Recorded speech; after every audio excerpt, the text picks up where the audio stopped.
नमस्कार साथियों, Gunjan paramedical institute के ऑनलाइन प्लेटफॉर्म पर आप सभी का हार्दिक स्वागत, अभिनंदन। अपना टॉपिक चल रहा है सेल, और सेल्स के अंदर मैंने आपको जितने भी सेल ऑर्गन थे, न्यूक्लियस था, माइटोकॉन्ड्रिया था या फिर आपके साइटोप्लाज्म था, ये सब टॉपिक अपन ने कंप्लीट कर लिए। आज की क्लास में पढ़ेंगे अपन सेल डिवीजन, और सेल डिवीजन कितने प्रकार का होता है, कैसा होता है, वो सब चीजें आज पढ़ेंगे। तो सेल डिवीजन क्यों होगा, कोशिका विभाजित क्यों होती है, तो देखिए विभाजित होने के लिए सेल्स एक कोशिका से दो कोशिकाओं का निर्माण होगा, तो उसको कोशिका विभाजन कहा जाता है। एक कोशिका विभाजित होकर दो कोशिकाओं का निर्माण कर लेती है, उसे सेल डिवीजन कहते हैं। और सेल डिवीजन में क्यों होता है, तो पुनरुद्भवन के लिए, जिसको रीजनरेशन, आपके कहीं चोट लग जाती है तो वहां पे सेल का पुनर्जनरेशन रीजनरेशन होके वापस चमड़ी नहीं आती वहां पे, तो ये पूर्ण जनरेशन के लिए, रिप्रोडक्शन के लिए, रिप्रोडक्शन जैसे बैक्टीरिया है तो बैक्टीरिया एक जीव से दो जीव का निर्माण कर लेता है, तो उसमें क्या होता है, विभाजन होकर वो आपकी दो सेल बनती है। मातृ कोशिका से पुत्री कोशिकाओं का निर्माण होता है, मदर सेल से डॉटर सेल्स का निर्माण होता है, इसको सेल डिवीजन कहा जाता है। देखिए आज का टॉपिक सेल डिवीजन देखना। Cell division, the division of one cell into two cells called is cell division. एक सेल से दो कोशिकाओं का निर्माण होना। अपन आज इसको हिंदी इंग्लिश दोनों में मिक्स करके पढ़वा रहे हैं। और इसके अलावा आपका जो ये टॉपिक रहेगा, ANM, GNM, BSc nursing, pharmacy, DMLT, DRT, और आपकी जितने भी कॉम्पिटिटिव एग्जाम है उन सब में अंदर ही इसके क्वेश्चन आते हैं। ध्यान रखना, इसमें पूछे जाएंगे किस अवस्था में आपके क्रोमोसोम सही तरीके से दिखने लग जाते हैं, या क्रोमेटिन किस जो पदार्थ होता है वो किस टाइम आपके ध्रुवों के ऊपर जाते हैं, ये सब चीजें आपसे पूछेंगे। कौन सी स्टेज, यानी प्रोपेज है, मेटापेज में, एनापेज में, क्लेवेज क्या होता है, क्लेवेज यानी विदलन किसे कहते हैं, ये सब चीजें आज की क्लास में पढ़ेंगे। अपन कैसे पढ़ते हैं देखिए। The division of one cell into two cells called is a cell division. एक कोशिका दो कोशिकाओं में विभाजित होना क्या कहलाता है, कोशिका विभाजन कहलाता है। एक कोशिका का दो कोशिका में विभाजित होना क्या कहलाता है, कोशिका विभाजन कहलाता है। This is the specific character of cells. ये सेल्स का एक विशिष्ट लक्षण होता है जिससे क्या होती है, सेल डिवाइडेड होकर दूसरे पुनरुद्भवन की क्षमता। जैसे अब देखना, which is necessary for growth के लिए, शरीर की अपन बॉडी, आपको पता है बच्चा छोटा जन्म लेता है, इतना आकार बड़ा हो जाता है 14-15 साल के अंदर, तो वो ग्रोथ हो रही है, वो सेल के अंदर डिवीजन होने की वजह से होता है। तो cell division necessary for growth, शरीर की ग्रोथ के लिए सेल्स की ग्रोथ होती है, तभी तो अपना सेल बनकर क्या बनाते हैं, टिश्यू मिलाते हैं, टिश्यू मिलकर क्या बनाते हैं, आपके ऑर्गन, ऑर्गन मिलकर क्या बनाते हैं, बॉडी, ऑर्गन मिलकर सिस्टम बनाते हैं, सिस्टम मिलकर ऑर्गन का निर्माण करते हैं, बॉडी का निर्माण करते हैं। तो ये सब पूरा प्रोसेस आपकी सेल से चल रहा है। Specific characteristic of cells which necessary for growth of regeneration. Regeneration का मतलब होता है पुनरुद्भवन। आपने देखा होगा कि कहीं चोट लग जाती है, चोट लगने के पश्चात पूर्ण रूप से वापस उसके ऊपर नई चमड़ी आती है, वो पूरा रीजनरेशन के कारण होता है, पुनरुद्भवन के कारण होता है। अपने बॉडी के अंदर एकमात्र रीजनरेशन का ऑर्गन होता है, वो होता है लीवर। ध्यान रखना, आपको क्वेश्चन पूछ ले, जिस प्रकार छिपकली की पूंछ कट जाती है उसके पश्चात थोड़े दिनों में छिपकली की पूंछ वापस आ जाती है, इस छिपकली का जो आपका पूंछ आना है इसको बोलते हैं पुनरुद्भवन या रीजनरेशन। अपने शरीर में एकमात्र ऑर्गन है, अगर पूछे अपना कौन सा ऑर्गन होता है तो वो होता है लीवर। लीवर एकमात्र ऑर्गन है जिसमें रीजनरेशन का पावर पाया जाता है, पुनरुद्भवन की क्षमता होती है। अगर आपको लिवर खराब हो जाता है, कोई टुकड़ा लिवर का दूसरे व्यक्ति का टुकड़ा डाल दे तो पूर्ण लिवर वापस विकसित हो जाता है। तो पूर्ण जनरेशन का पावर, रीजनरेशन का पावर लिवर में पाया जाता है। लिवर को बिगेस्ट ग्लैंड कहते हैं बॉडी की।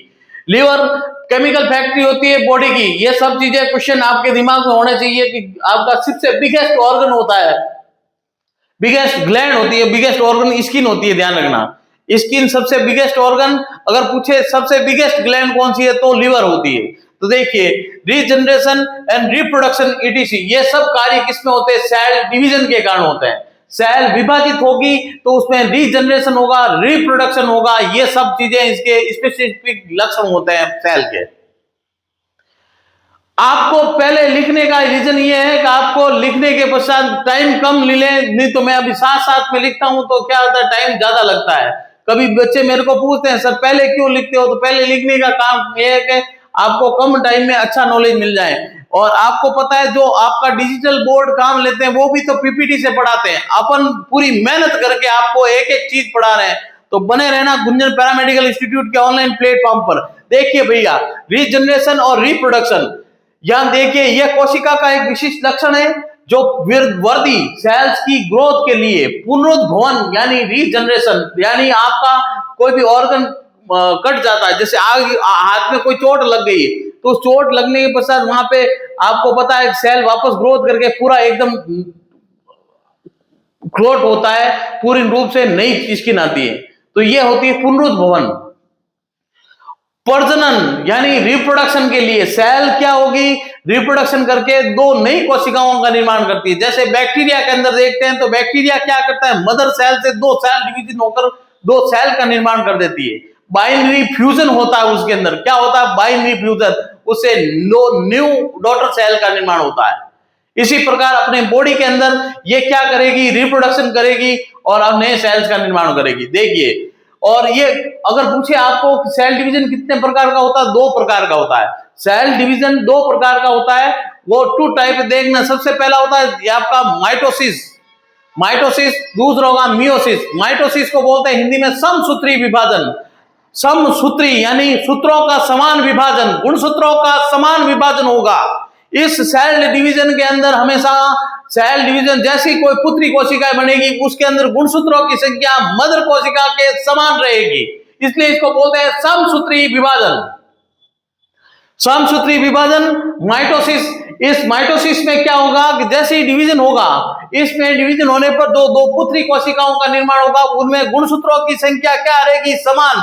मदर सेल्स के समान ही गुणसूत्रों की संख्या रहती है। मदर, ये मदर है, इससे क्या है दो सेल और बनी है, इन दोनों सेलों के अंदर गुणसूत्रों की संख्या, क्रोमोसोम की संख्या क्या रहती है, समान रहती है। Same to mother chromosome, chromosome जितने मां के अंदर होंगे उतने उतने पुत्री सेल, जितनी भी मदर सेल्स है उसके समान पुत्री कोशिकाओं में गुणसूत्रों की संख्या समान रहेगी। इसको कहते हैं आपका समसूत्री विभाजन। समसूत्री विभाजन जैसे एक कोशिका से दो कोशिका बनेगी, समसूत्री विभाजन में एक सेल डिवीजन पर दो कोशिकाओं का निर्माण होता है। जबकि अब दूसरा विभाजन जिसको कहते हैं मियोसिस कहते हैं, और इसको अर्धसूत्री विभाजन कहते हैं। नाम से ही पता चल रहा है आपका, मियोसिस को हिंदी में कहते हैं अर्धसूत्री विभाजन। अर्धसूत्री मतलब गुणसूत्रों की संख्या क्या रहेगी, पुत्री कोशिकाओं में आधी रह जाएगी। मदर कोशिका से जब पुत्री कोशिकाओं का निर्माण होगा तब उसमें क्या होगा, गुणसूत्रों का क्या होगा, आधे आधे विभाजित हो जाते हैं। यह प्रॉब्लम होगी आपके अर्धसूत्री विभाजन के अंदर। अर्धसूत्री विभाजन जैसे भी इसमें विभाजन हुआ तो ये गुणसूत्र क्या, आगे एक और पढ़ेंगे, इनके दोनों के अंदर डिफरेंस पढ़ेंगे, आपको पढ़ाया जाएगा समसूत्री विभाजन और अर्धसूत्री विभाजन में क्या फर्क होता है। ये डिफरेंस पढ़ाऊंगा मैं, पहले ये टॉपिक पढ़ा देते हैं आपको। समसूत्री विभाजन किसे कहते हैं और अर्धसूत्री विभाजन। जैसे ही मियोसिस देखते हैं तो मियोसिस में क्या होगा कि एक सेल डिवाइडेशन, इसमें दो विभाजन होंगे, इसमें तो एक विभाजित होगा है, जबकि इसमें विभाजन कितने होंगे, दो। ये प्रथम विभाजन होगा, प्रथम विभाजन, फर्स्ट डिवीजन। फर्स्ट डिवीजन में क्या होगा कि ये मदर सेल से दो पुत्री कोशिकाओं का, दो डॉटर सेल्स का निर्माण होता है। पहला विभाजन होगा उसमें दो पुत्री सेल्स यानी डॉटर सेल्स का निर्माण होगा। जब दो एक मदर सेल्स में डिवीजन हुआ तो उससे दो डॉटर सेल्स का निर्माण होता है। अब इस डॉटर सेल में आगे और विभाजित होंगे, और ध्यान रखना यहाँ पे देखिए ये क्रोमोसोम कितने हैं, 4, जबकि इसमें कितने रह गए, 2, इसमें भी कितने रह गए, 2। तो विभाजित प्रथम विभाजन में गुणसूत्रों की संख्या क्या रही, आधी। अब आगे और विभाजित होगी, ये आगे विभाजित होगी तो इसमें भी दो गुणसूत्र पाए जाएंगे। तो इसमें क्रोमोसोम की संख्या क्या रहती है, अगले विभाजन तक आधी रह जाती है। अब ये फर्स्ट डिवीजन था, इसमें फिर और डिवीजन होता है। ध्यान रखना, मियोसिस में डबल डिवीजन होता है, जबकि इसमें सिंगल डिवीजन होता है। और आपके सिंगल डिवीजन में गुणसूत्रों की संख्या क्या रहती है, समसूत्री विभाजन में समान रहेगी। यानी माइटोसिस में आपका ध्यान रखना क्रोमोसोम की संख्या क्या रहती है, समान रहती है। जबकि अर्धसूत्री विभाजन पढ़ेंगे तो इसमें पढ़ेंगे कि आपके गुणसूत्रों की संख्या क्या रह जाती है, आधी रह जाती है। मदर जो होगी उससे पुत्री कोशिकाओं में गुणसूत्रों की संख्या आधी रहती है। यहाँ पे कितने हैं? 4 क्रोमोसोम। इसमें क्या हो गए? 2 2 आगे विभाजित भी 2 होते हैं। तो इसमें पुत्री कोशिकाओं की संख्या क्या, गुणसूत्रों की संख्या क्या रहेगी? आधी। इसमें क्या रहेगी? समान समसूत्री यानी समान गुणसूत्रों का विभाजन। चैनल को लाइक करें, सब्सक्राइब करें, शेयर करें। देखिए आगे फिर बाद में आप पढ़ते हैं सेल साइकिल। सेल साइकिल को पढ़ने के लिए आपसे ध्यान रखना, बहुत इंपॉर्टेंट टॉपिक है और एक एक चीज को कंसेप्ट क्लियर करते जाना। तो देखिए भैया, सेल डिवीजन, सेल साइकिल, एक सेल डिवीजन होता है तो उसमें टाइम लगता है 24 आवर। एक सेल विभाजित होगी तो उसमें कितना टाइम लगेगा? 24 घंटे लगेंगे। 24 घंटे के अंदर पूरी सेल विभाजित होगी। एक कोशिका चक्र जो चलेगा उसको सेल साइकिल कहेंगे। विभाजित कोशिका विभाजन होकर एक पूर्ण सेल साइकिल पूरी 2 पुत्री कोशिकाओं का निर्माण करेगी, उसको कहेंगे आपका सेल साइकिल। इसमें कितनी कोशिकाओं का निर्माण होगा? 4 कोशिकाएं अर्धसूत्री में, और जबकि समसूत्री में कोशिकाएं 2 बनेगी। ध्यान रखना, 2 पुत्री कोशिकाओं का निर्माण होगा। इसमें 4 पुत्री कोशिकाओं का। और ध्यान रखना, जो समसूत्री विभाजन मियोसिस होता है वो होता है आपकी सोमेटिक सेल्स में। सोमेटिक सेल्स यानी कायकीय कोशिकाएं। जितनी भी कायकीय कोशिका होगी उसमें कौन सा विभाजन होगा? समसूत्री या माइटोसिस डिवीजन। और दूसरा जो डिवीजन है मियोसिस, ये होता है आपका जेनेटिक सेल्स। जितनी भी आपकी जेनेटिक सेल्स, स्पर्म और ओवम, जो जननी कोशिकाएं हैं, स्पर्म और ओवम है, उनके अंदर जो विभाजन होगा वो मियोसिस कहलाएगा। मियोसिस के अंदर ध्यान रखना, स्पर्म में, शुक्राणुओं में, और ओवम अंडाणुओं में जो जनन होगा, जो डिवीजन होगा, वो उसको कहेंगे मियोसिस। और मियोसिस में 4 कोशिकाओं का निर्माण होगा। ये चीजें कंसेप्ट क्लियर करते जाना भैया। आगे देखिए, आगे आते हैं सेल साइकिल। और सेल साइकिल में टाइम लगता है आपका 24 आवर। एक सेल डिवीजन होने में 24 घंटे का टाइम लगता है। वो भी कौन से विभाजन पढ़ रहे हैं? अभी मियोसिस पढ़ रहे हैं। यहाँ पे अपन पढ़ेंगे माइटोसिस। कौन सा पढ़ेंगे? माइटोसिस। माइटोसिस में पढ़ा रहा हूं, पहला डिवीजन पढ़ रहे हैं अपन माइटोसिस। अब देखना, कोई भी सेल डिवीजन होनी है तो उसके लिए कितनी स्टेज होगी, कैसे होगा वो। अब यहां से क्वेश्चन आते हैं कंप्यूटेशन के अंदर। क्या क्वेश्चन पूछते हैं कि किस स्टेज के अंदर गुणसूत्र दिखाई देते हैं, किस अवस्था में केंद्रक झिल्ली लुप्त होती है, किस अवस्था में केंद्रक बनना शुरू होता है, किस अवस्था में डीएनए सिंथेसिस होगा। ऐसे क्वेश्चन पूछेंगे आपको। उसके लिए मैं आपसे आज जो क्लास ले रहा हूं, वेरी इंपॉर्टेंट क्वेश्चन आएंगे, यहां से ध्यान रखना। देखिए इधर, पहली है इसकी सेल साइकिल को 2 भागों में डिवाइडेड किया गया है। पहली है आपकी इंटरफेज और दूसरी होगी आपकी माइटोसिस, जिसमें अपन पढ़ेंगे माइटोसिस में कैरियोकाइनेसिस और दूसरा है साइटोकाइनेसिस। वेरी इंपॉर्टेंट है भैया। ऑफलाइन के अंदर वापस करवाया जाएगा, ऑनलाइन के अंदर आपको जो करवाया जा रहा है उस चीज को आज पढ़ लेना, कल वापस क्वेश्चन पूछेंगे आपको। इसमें से ऑफलाइन वाले जो भी बच्चे हैं अपने पास आ रहे हैं उन सबको बोल रहे हैं, कल सुबह मॉर्निंग में आपकी क्लास होगी, उसमें क्वेश्चन पूछे जाएंगे। कैरियोकाइनेसिस क्या है, साइटोकाइनेसिस क्या है, ये सब बताऊंगा अभी। देखिए, इंटरफेज या अंतरावस्था, जो ये सेल साइकिल, इसमें टाइम लगेगा। कितने घंटे लगेंगे भैया? लगभग 23 घंटों का टाइम लगेगा। 23 घंटों का टाइम देखना, इसमें अभी बताएंगे G1 फेज, G2 फेज और S फेज। इन सब के अंदर जो आपका टाइम है उस टाइम के हिसाब से सेटिंग देखना इसमें, और आपको इसमें बताया जा रहा है देखना। और ये जो फेज होगी, इस स्टेज के अंदर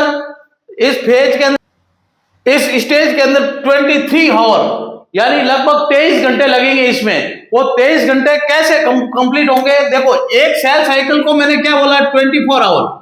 सेल साइकिल में कितना होगा? 24 घंटे लगते हैं। अब आपको पूछेंगे G1 फेज में कितना लगेगा, S फेज में कितना लगेगा और G2 में कितना लगेगा। ये कंप्यूटेशन के क्वेश्चन है भैया। आप हमारी क्लास से जुड़ते जाइए, आपको कंप्यूटेशन क्लास में ये टॉपिक पूरा हिंदी में पढ़ाऊंगा। अब क्या है कि बच्चे अपने पास DMLT, DRT, ANM, GNM, BSc nursing के और भी आपको कंप्यूटेशन की क्लास चाहिए तो इससे कंप्यूटेशन के क्वेश्चन कैसे बनते हैं वो भी बताता जा रहा हूं। देखना, इसमें इस फेज को रेस्टिंग फेज कहते हैं। रेस्टिंग फेज यानी इसमें कोशिका निश्चित अवस्था में रहकर अपने को तैयार करती है विभाजित होने के लिए। इसको बोलते हैं इंटरफेज या रेस्टिंग फेज।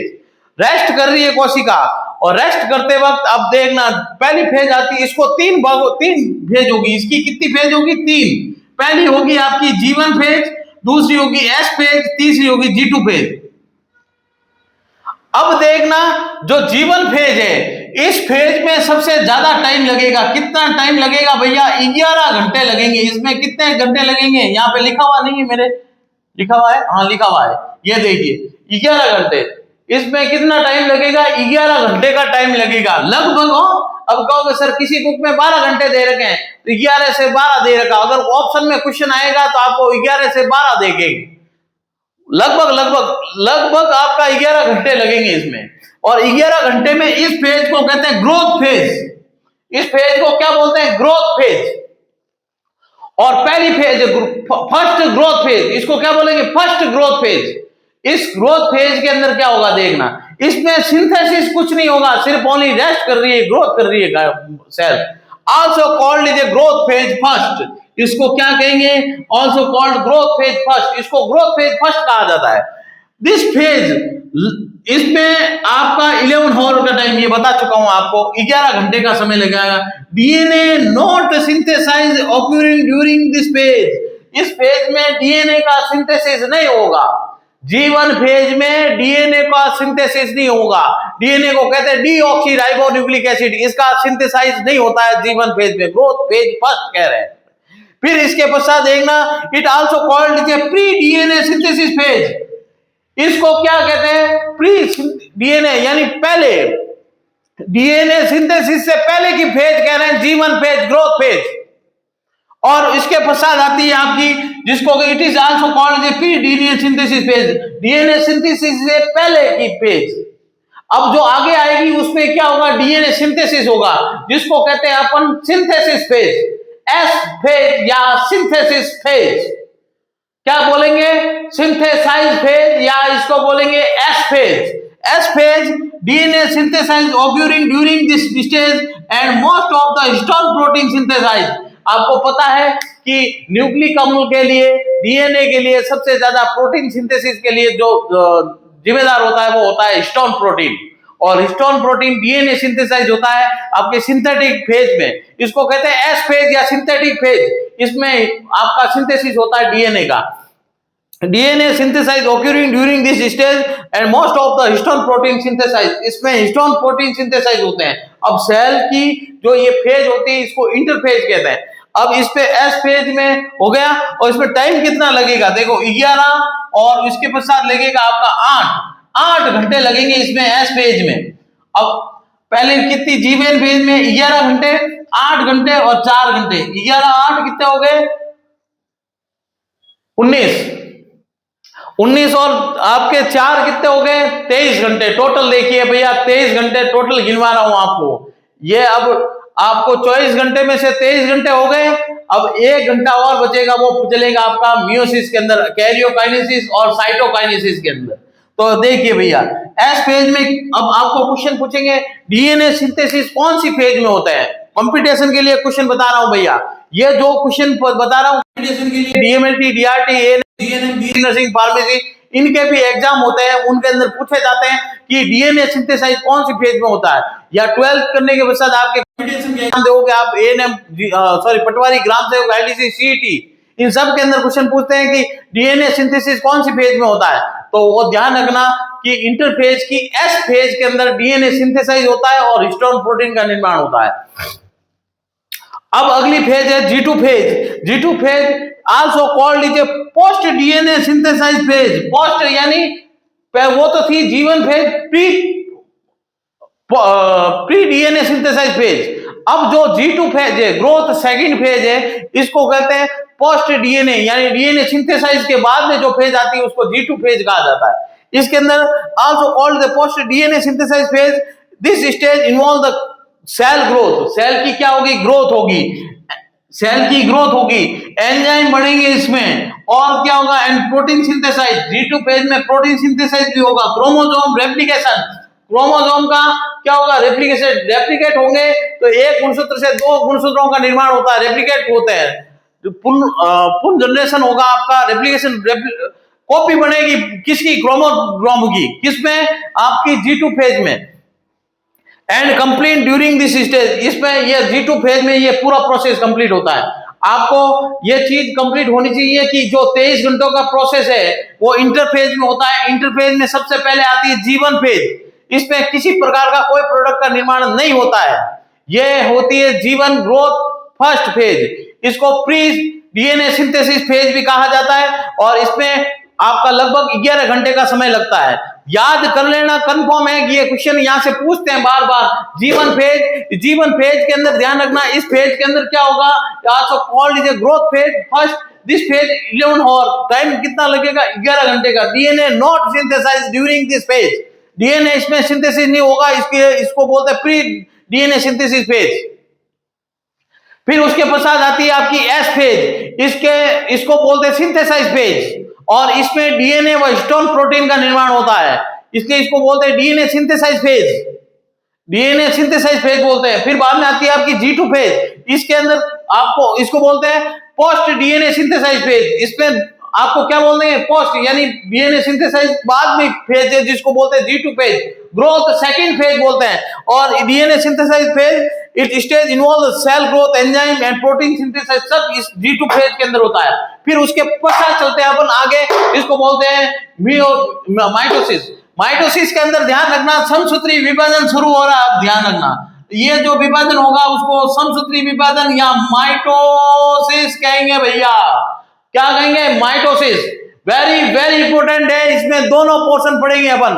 एक पढ़ेंगे कैरियोकाइनेसिस, इस कैरियोकाइनेसिस का मतलब होता है, कैरियोकाइनेसिस का मतलब केंद्रक का विभाजन, केंद्रक का विभाजन। और दूसरा है आपका साइटोकाइनेसिस, इसको बोलते हैं, साइटोकाइनेसिस को बोलते हैं कोशिका द्रव्य विभाजन। ये कोशिका द्रव्य विभाजन जिसको साइटोकाइनेसिस, जो साइटोसोम पढ़ा है ना, सॉरी साइटोसोम पढ़ा है, उसके अंदर आपको पढ़ाया था मैंने कि जो कोशिका के अंदर द्रव्य भरा होता है उसको साइटोसोम कहते हैं, साइटोप्लाज्म, सॉरी साइटोप्लाज्म, साइटोसोम नहीं, साइटोप्लाज्म, साइटोप्लाज्म होता है। साइटोप्लाज्म के अंदर डिवीजन होगा। कैरियोकाइनेसिस तो कहेंगे न्यूक्लियस का डिवीजन, इसको बोलते हैं न्यूक्लियस के अंदर डिवीजन, और इसको बोलते हैं साइटोप्लाज्म के अंदर डिवीजन। समझ में आ रहा है क्या? मेरे को मैसेज करना, लाइक करना, सब्सक्राइब करना, शेयर करना। और अब देखना, इसको बोलते हैं साइटोप्लाज्म, और साइटोप्लाज्म के अंदर ध्यान रखना, इसको बोलते हैं कोशिका द्रव्य विभाजन, इसको बोलते हैं केंद्रक विभाजन।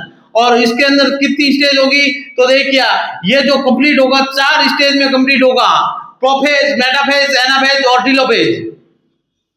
अब आपका prophase phase, metaphase phase, anaphase और टीलोफेज, इन तीनों के चारों विभाजन, चारों डिवीजन के अंदर क्या होगा, केंद्रक के अंदर, न्यूक्लियस के अंदर डिवीजन चलेगा। प्रोफेज पढ़ेंगे, मेटाफेज पढ़ेंगे, एनाफेज पढ़ेंगे और टीलोफेज पढ़ेंगे। ये पोर्शन पूरा मैं आपको कल कराऊंगा, इससे पहले आपको ये पढ़ते हैं थोड़ा, ये पूरा इसके अंदर पूरी जानकारी दे देता हूं, ये क्या क्या है। इसको बोलते हैं कोशिका द्रव्य विभाजन, या इसको बोलते हैं साइटोकाइनेसिस या साइटोप्लाज्म का डिवीजन। साइटोप्लाज्म डिवीजन होगा तो इसमें 2 प्रकार से होगा, एक प्लांट में होता है, एक अपने एनिमल सेल्स के अंदर होगा। प्लांट में होगा तो वो होगा आपका सेल प्लेट के द्वारा।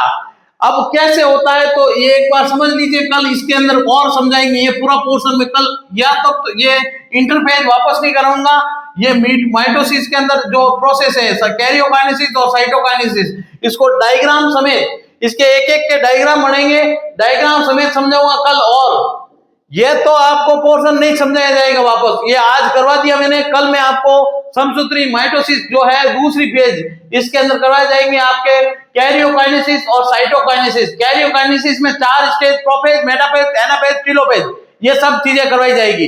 इसके पश्चात आपको साइटोकाइनेसिस में मैं बता देता हूं आपको, एक होगा आपका सेल प्लेट के द्वारा डिवीजन, दूसरा होगा आपका क्लीवेज के द्वारा, क्लीवेज या विदलन कहा जाता है, विदलन के द्वारा कोशिका विभाजन होगा साइटोकाइनेसिस में। साइटोकाइनेसिस कोशिका द्रव्य का विभाजन होगा। इसमें आपका पूरा पोर्शन ये पूरा कंप्लीट करेंगे अगली क्लास में, और आज की क्लास के लिए आप लाइक करें, शेयर करें, सब्सक्राइब करें। कल की क्लास के लिए बने रहना गुंजन पैरामेडिकल इंस्टीट्यूट के ऑनलाइन प्लेटफॉर्म पर। धन्यवाद।